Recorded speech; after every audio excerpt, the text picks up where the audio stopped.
thing is understanding what direction they want to go within tech. Mm. Tech is huge. It's, people just use the word. A lot of people use the word tech as in but it's a lot, man. I mean, when you look at a company could have 200 different job titles, and with different skill sets and things like that. So, I would probably start with one, what you're interested in. And two, like if you are, say, a janitor or something like that, that's fine.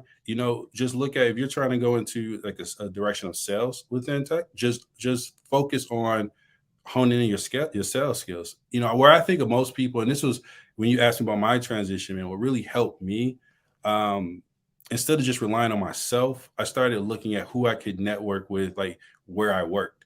And there was a gentleman at that company who he was more in like a lot more tech than I was.